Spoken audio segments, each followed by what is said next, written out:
ওং নমো ভগবতে বাসুদেবায়। ওং নমো শ্রী গুরবে নমঃ। অজ্ঞানতিমিরান্ধস্য জ্ঞানাঞ্জনশলাকয়া চক্ষুরুন্মিলিतं येन তস্मै শ্রী গুরবে নমঃ। বাঞ্ছাকল্পতরুভ্যশ্চ কৃপাসিন্ধুবেব চ পতিতানাং পাবনেভ্যো বৈষ্ণবেভ্যো নমো নমঃ। উপস্থিত সমস্ত ভক্তবৃন্দকে অনন্ত কোটি দণ্ডবত প্রণাম নিবেদন করে এবং আমার গুরুদেব ডক্টর শ্রী ঋষিকেশ মহারাজের অনুমোদন স্মরণ নিয়ে শ্রীমদ্ ভাগবত কথামৃতের ধারাবাহিকভাবে পাঠ শুরু করছি। আজকের পাঠ্যবস্তু হল সূতের কাছে শৌনকাদি মুনিগণের প্রশ্ন। ভগবত কথামৃত আরম্ভ। সকলে মিলে মঙ্গলাচরণ করছেন। মঙ্গলাচরণ সূত গোস্বামী এবং ৮৮,০০০ শিষ্য মিলে একসাথে সেই মঙ্গলাচরণ করছেন। থেকে এই জগতের সৃষ্টি স্থিতি লয় প্রলয় হয়। তিনি সমস্ত পদার্থের মধ্যে বিদ্যমান, অথচ থাকতে কোনো কিছুতেই লিপ্ত নন। তিনি সৎ অসৎ উভয়ের থেকেই পৃথক। তিনি জড় নন, তিনি চেতন রূপেই আছেন। তিনি পরতন্ত্র নয়, তিনি স্বয়ং স্বতন্ত্র রূপে প্রকাশিত।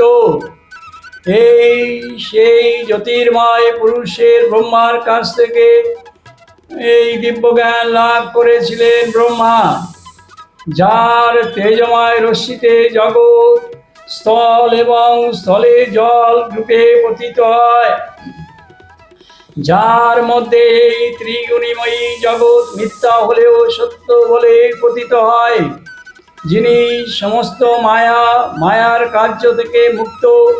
আমি সেই পরম পুরুষ পরমাত্মাকে দণ্ডবত প্রণাম করি। শ্রীমদ্ ভাগবতের কথার প্রারম্ভে একদা ভগবান বিষ্ণু ক্ষেত্রের নৈমিষিয়ারণ্যে ৮৮,০০০ ঋষির উপস্থিতিতে শৌনকাদি ঋষিরা ভগবান লাভের জন্যে প্রাতকালে যজ্ঞের হোমাদি ক্রিয়া সম্পন্ন করে রোমহর্ষপুত্র সূতকে সমাদর করে উচ্চ আসনে বসিয়ে প্রশ্ন করলেন।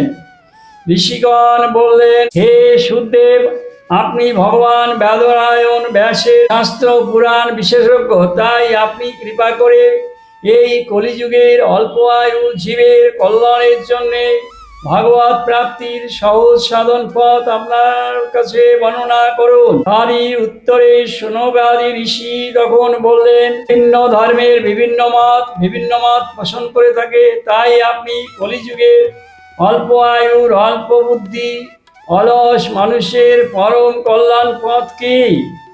তারা দ্বিতীয় প্রশ্ন করলেন, আপনি ভগবানের মঙ্গলকারী লীলা অবতারের কথা বলুন, যা সর্বদা নারদ এবং মহর্ষিরা সর্বদা গুণকীর্তন করে বেড়ান। ধর্মরক্ষক ব্রাহ্মণ ভক্তরা ভগবান শ্রীকৃষ্ণ সদমে গমন করার পরে ধর্ম এখন কাকে আশ্রয় করে রয়েছে, তারই সব কিছু আপনি আমাদের বলুন। ভাগবতের প্রথম স্কন্ধের প্রথম অধ্যায় সমাপন। প্রথম স্কন্ধের দ্বিতীয় অধ্যায় হচ্ছে ভাগবত কথা, ভাগবত ভক্তির মাহাত্ম্য প্রকাশ। শৌনকাদি ঋষিদের প্রশ্নের উত্তরে সূতদেব বললেন, দীর্ঘ ১২ বছর বয়সের মাতৃগর্ভ থেকে অবস্থান করার পরে সূতদেব যখন জন্ম নিলেন, ব্যাসদেব এবং বটিকা পুত্র রূপে জন্মলগ্নেই তিনি কোনো উপনয়ন সংস্কার শৌনকাদি লৌকিকাদি বৈদিক ক্রিয়া অনুষ্ঠান না করেই একাই সন্ন্যাস গ্রহণের উদ্দেশ্যে বনে চলে গেলেন। পিতা ব্যাসদেব পুত্র বিরহে হে পুত্র বলে উচ্চস্বরে ডাকলেও সুখদেবের হয়ে বনের গাছপালা একাত্ম বোধ করে সুখদেবের হয়ে উত্তর প্রদান করেছিলেন। সেই সুখদেবকে আমার অনন্ত কোটি নমন। ভগবান সমস্ত বেদের সার। যারা এই সংসার চক্রের অন্ধকার থেকে পার হতে চায়, ভগবান তাদের এক এবং অদ্বিতীয় প্রদীপ। নারায়ণ নমস্কৃত নরং চৈব নরোত্তমং দেবীং সরস্বতীং ব্যাসং ততো জয়োদিরায়েৎ। মানুষের মধ্যে শ্রেষ্ঠ অবতার নরনারায়ণকে, দেবী সরস্বতীকে এবং ব্যাসদেবকে আমরা অনন্ত কোটি প্রণাম। সবই পুংসাং পরধর্ম যত ভক্তি অধিক্ষজে অহেতুকী প্রতিহতা জয়াত্মা সম্প্রসিদিতে। ভগবান শ্রীকৃষ্ণের প্রতি অহেতুকী ভক্তি জন্মানোই হলো জীবের সর্বশ্রেষ্ঠ ধর্ম। ঠিক মতো ধর্ম পালন করেও যদি মানুষ হৃদয়ে ভগবানের ভক্তি না জন্মায়, তাদের জীবন বৃথা। ধর্মের ফল হলো মোক্ষ আর ভোগের ফল হলো অর্থ। মহৎ পণ্ডিতরা তাই বলেন, বদন্তি তত্ত্ববিদ তত্ত্বম যদ জ্ঞানং অধ্যয়ং ব্রহ্ম এতি পরমাত্মা এতি ভগবান এতি শব্দতে। তত্ত্ববিদ পণ্ডিতরা বলেন, জ্ঞাতা এবং জ্ঞেয়, অভেদ এবং অখণ্ড এবং অদ্বিতীয় সচ্চিদানন্দ স্বরূপ জ্ঞানই হলো তত্ত্বজ্ঞান। এই তত্ত্বজ্ঞানকে কেউ কেউ বলেন ব্রহ্ম, আবার কেউ বলে থাকেন পরমাত্মা, আবার কেউ বলে থাকেন ইনি ভগবান। বিদ্যতে হৃদয় গ্রন্থি ছিদ্যতে সংশয় সর্ব সংশয় ক্ষীয়ন্তে চ কর্মাণি দৃষ্টা একাত্মনি ঈশ্বরে। আত্মারূপ ভগবানের দর্শন আমিত্ব হৃদয় গ্রন্থি ছিন্ন হয় এবং সমস্ত সন্দেহ নিরাময় হয় এবং কর্মবন্ধন ধীরে ধীরে ক্ষীণ হয়ে যায়। বাসুদেব পরম জ্ঞান বাসুদেব পরম তপ বাসুদেব পরম ধর্ম বাসুদেব পরাগতি। ভগবানের দ্বারা ব্রহ্মরূপ শ্রীকৃষ্ণকে পাওয়া যায়। তপস্যা দ্বারা ভগবানকে জেনে পরমানন্দ লাভ করা যায়। শ্রীকৃষ্ণের জন্যে পরাধর্ম করে পরম গতিও লাভ করা যায়। সত্য রজ তম সবই গুণ ভগবানের লীলা খেলা মাত্র। শ্রীমদ্ ভাগবতের প্রথম স্কন্ধের তৃতীয় অধ্যায় বিষয়বস্তু হল ভগবানের অবতার গণের বর্ণন। ভগবান শ্রীকৃষ্ণ লোকসময়ে সৃষ্টির ইচ্ছার মাত্রে তিনি মহতত্ত্ব আদি সম্পন্ন বিরাট রূপে নিজের রূপকেই ধারণ করলেন। তার হলো 10 ইন্দ্রিয়, মন, পঞ্চমহাভূত অর্থাৎ 16 কলার দেহ ছিল।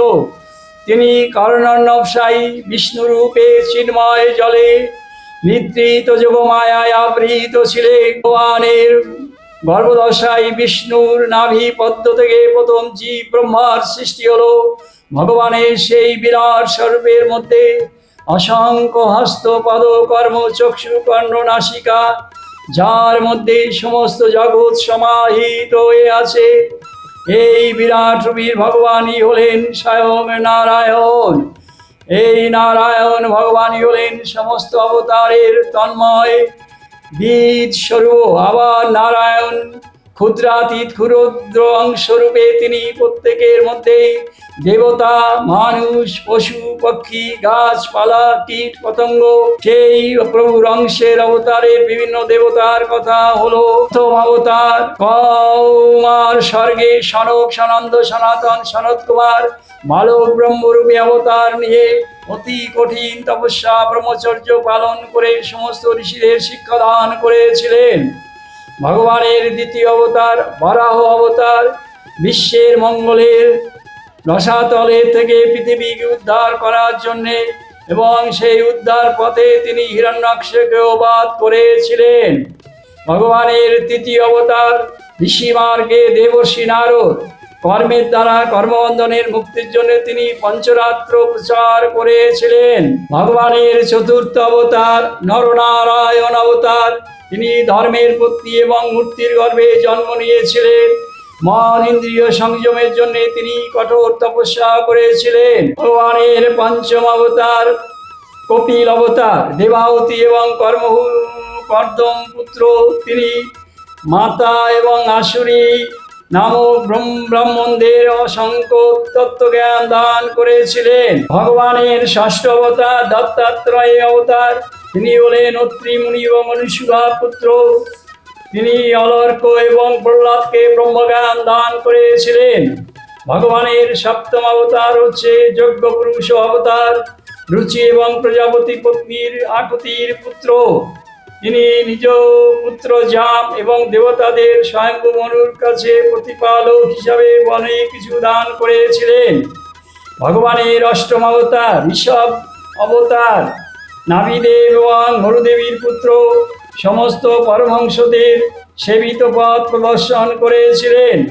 ভগবানের নবম অবতার রাজা পৃথুপুত্র। পৃথু অবতার ঋষিদের প্রার্থনাকে তিনি ওই অবতার গ্রহণ করে পৃথিবী থেকে সমস্ত ঔষধ বস্তু দহন করে পৃথিবীর জীবকে দান করেছিলেন। ভগবানের দশম অবতার মৎস্য অবতার। চাক্ষুষ মন্বন্তরের শেষে পৃথিবী জলমগ্ন হলে পৃথিবীরূপী নৌকা ভাসিয়ে পরবর্তী মন্বন্তরের অধিপতি বৈবস্বত মনু মৎস্য অবতার রূপে রক্ষা করেছিলেন। সেই বেদমাতা তিনি বেদমাতাকেও রক্ষা করেছিলেন। ভগবানের একাদশ অবতার হচ্ছে কুর্ম অবতার। দেব দানবের যুদ্ধের পরে উভয়ের সমুদ্র মন্থনে কঠিন কুর্ম অবতারে মন্দার পর্বত ধারণ করে পিঠে ধারণ করেছিলেন। ভগবানের দ্বাদশ অবতার ধন্বন্তরী অবতার। দেবাসুর সমুদ্র মন্থনে কালে তিনি ধন্বন্তরী রূপে অমৃত কলস নিয়ে সমুদ্রের থেকে পৃথিবীতে উঠে এসেছিলেন। ভগবানের ত্রয়োদশ অবতার মোহিনী অবতার। মোহিনী অবতার রূপে দানবদের মোহিত করে দেবতাদের অমৃত পান করিয়েছিলেন। অসুর রাহু লুকিয়ে দেবতাদের সাথে অমৃত পান করলেন এবং তিনি এখন খণ্ডিত রাহুকেতু রূপে জীবিতই হয়ে আছেন। ভগবানের চতুর্দশ অবতার নৃসিংহ অবতার। ভগবান প্রহ্লাদ এবং ব্রহ্মার বাক্যকে সত্য প্রমাণিত করার জন্যে নৃসিংহ রূপ ধারণ করে নখের দ্বারা হিরণ্যকশিপুকে বধ করেছিলেন। ভগবানের পঞ্চদশ অবতার বামন অবতার। বামন রূপে বলিরাজের যজ্ঞস্থলে উপস্থিত হয়ে ত্রিপদ জমি চেয়ে বলি না দিতে পারায় বলির কাছ থেকে স্বর্গ ফিরিয়ে নিয়ে তিনি দেবতাদের স্বর্গ ফিরিয়ে দিয়েছিলেন।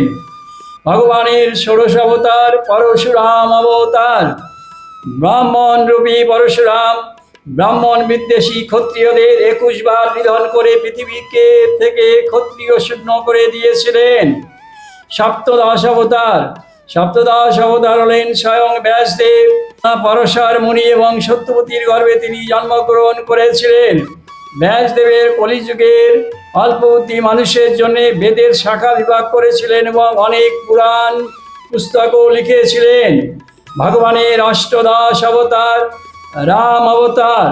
দেবকার্য এবং ধর্মীয় মর্যাদা রক্ষার জন্য তিনি রাবণ রূপী রাক্ষসকে বধ করেছিলেন এবং তিনি অনেক বীর চরিত্র কথাও বলেছিলেন। ভগবানের ঊনবিংশ এবং বিংশ অবতার হল যদুবংশে বসুদেব এবং দেবকীর গর্ভে বলরাম এবং কৃষ্ণরূপে প্রকট হয়ে কংসবধ এবং পৃথিবীর ভার হরণ করেছিলেন।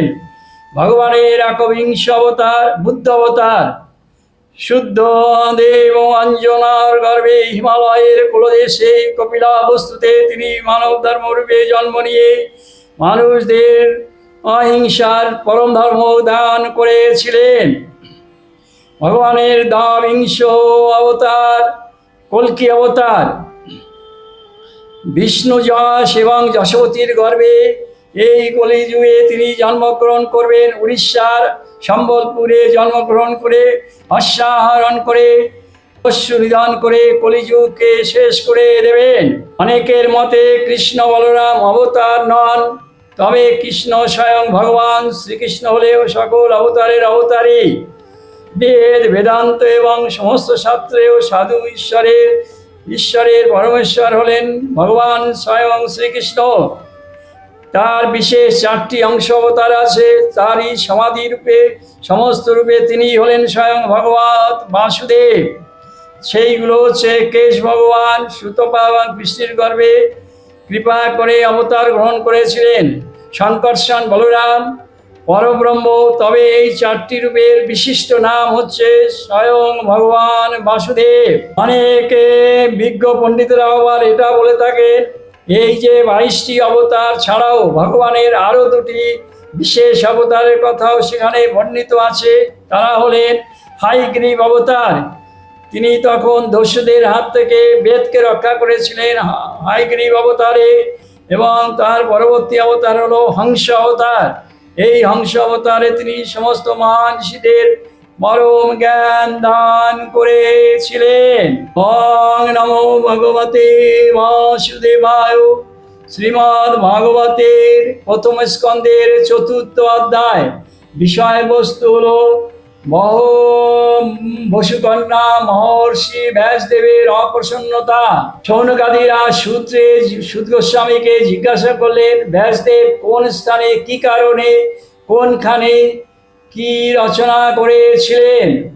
ব্যাসদেবের পুত্র ব্রহ্মজ্ঞানী সুখদেব জন্মলগ্নে সন্ন্যাস হয়ে বনে চলে যাওয়ার পথে তার পিছনে ব্যাসদেব পরাশর এবং সত্যবতী পুত্র হা পুত্র বলে তাকে ঘরে ফিরিয়ে আনার জন্য ডেকেছিলেন। সুখদেবের কোনো কথায় কর্ণপাত না করলে বনের বৃক্ষরা তার হয়ে উত্তর দিয়েছিল।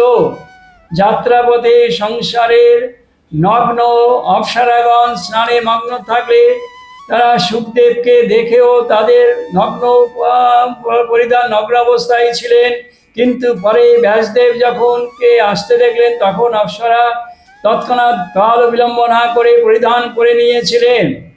ব্যাসদেব কর্তৃক অপ্সরাদের লজ্জার কারণ জানতে চাইলে তখন অপ্সরারা বললেন যে সুখদেব হচ্ছে স্বয়ং ভগবানের রূপে তিনি, এবং তার মধ্যে স্ত্রী পুরুষের কোনো ভেদ জ্ঞানী নাই। কিন্তু হে বেদব্যাস, আপনার মধ্যে কিন্তু সেই ভেদাভেদ জ্ঞান সম্পূর্ণভাবে বিদ্যমান।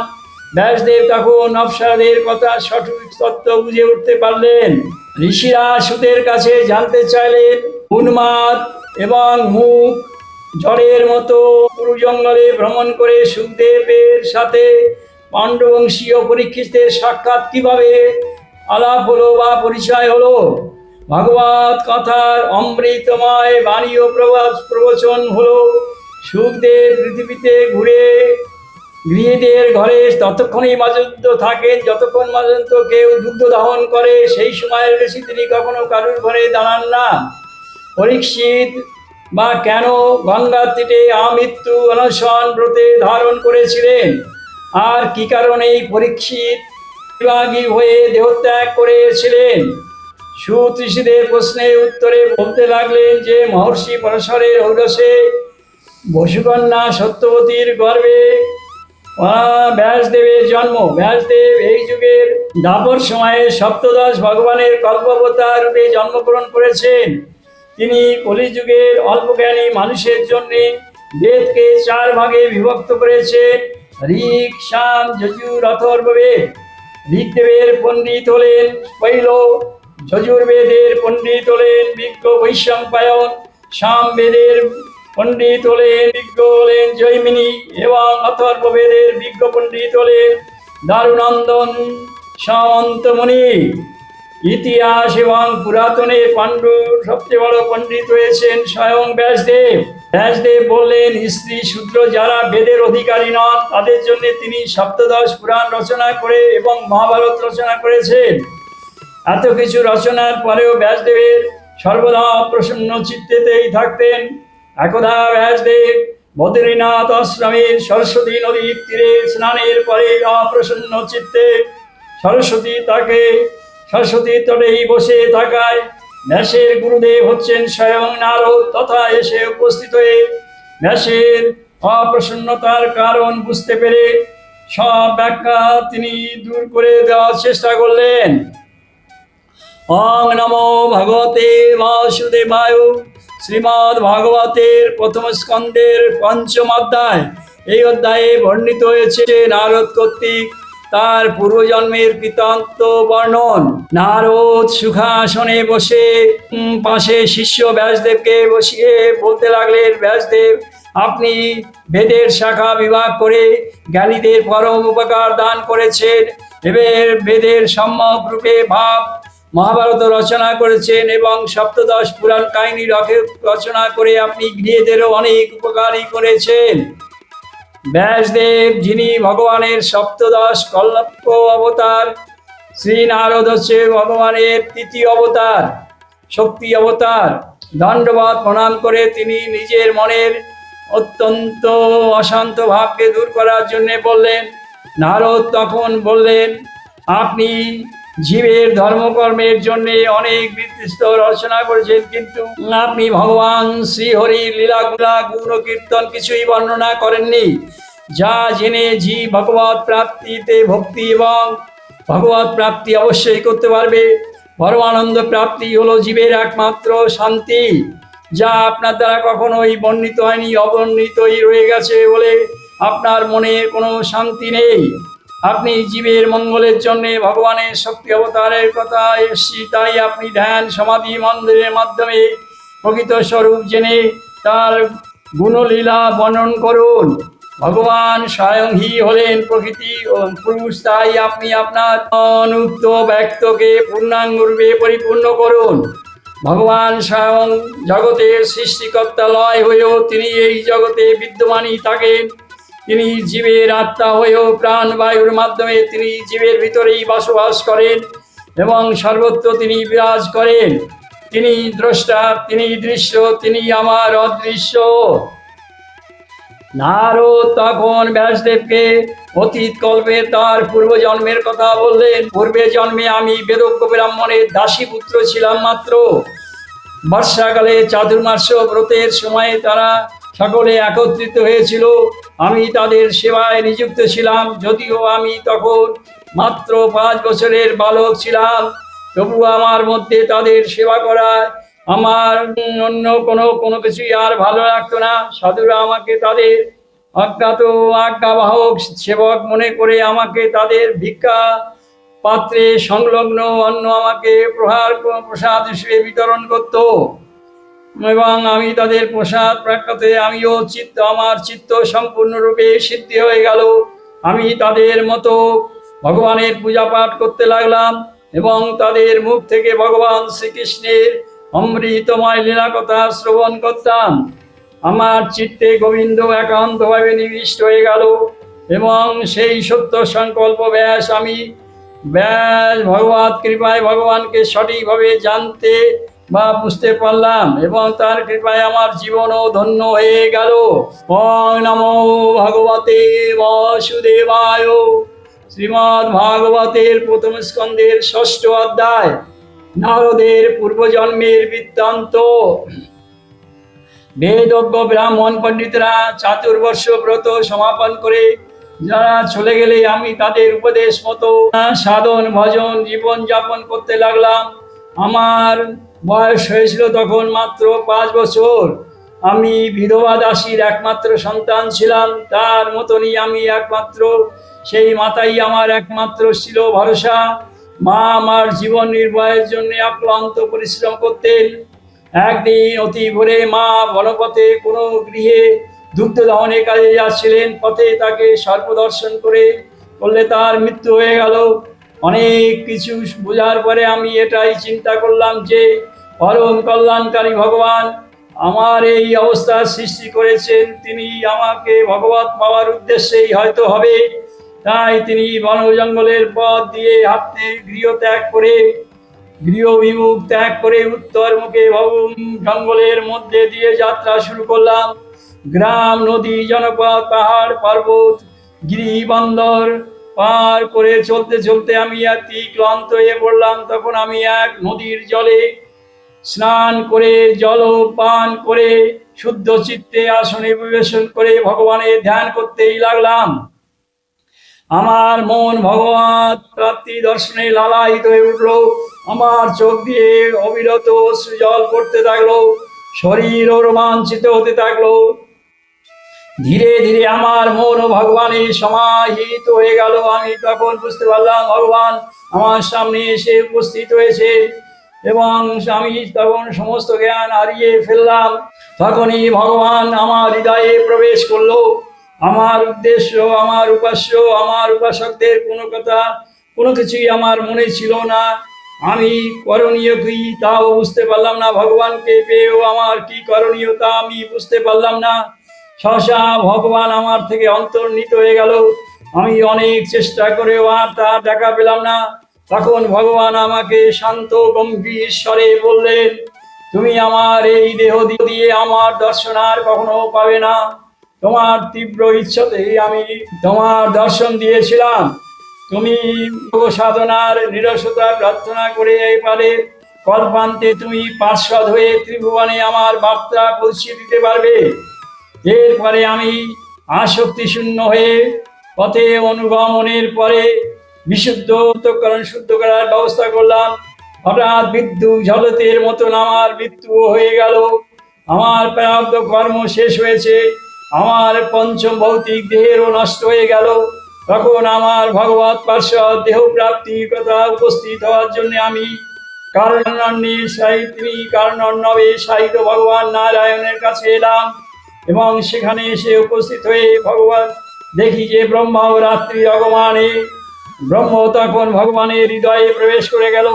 আমিও ভগবানের সেই নিঃশ্বাস গ্রহণের সাথে সাথে তার নিঃশ্বাসের মধ্যে দিয়ে তার হৃদয়েও প্রবেশ করে গেলাম। এইভাবে কল্পান্ত শেষ পর্যন্ত ব্রহ্মা ও জাগরণের সময় ব্রহ্মার যখন আবার জাগরণের হৃদয় জাগলো, তখন আমিও তার মরিচি আদি ঋষিদের মতো আমিও জগতে এলাম। তখন থেকে আমি নারদ রূপে আমি হরি গুণগানে ত্রিভুবন ঘুরে বেড়াচ্ছি। ওং নমো ভগবতে বাসুদেবায়। আজকে আমরা শ্রীমদ্ ভাগবতের প্রথম স্কন্ধের সপ্তম অধ্যায় এখানেই বিরাম দিলাম। আগামী পর্বে আমরা শ্রীমদ্ ভাগবতের প্রথম স্কন্ধের সপ্তম অধ্যায় থেকে শুরু করব। সমস্ত ভক্তবৃন্দকে অনুমতি নিয়ে আমরা ভাগবত পাঠ এখানেই বিরাম। ওং নমো ভগবতে বাসুদেবায়।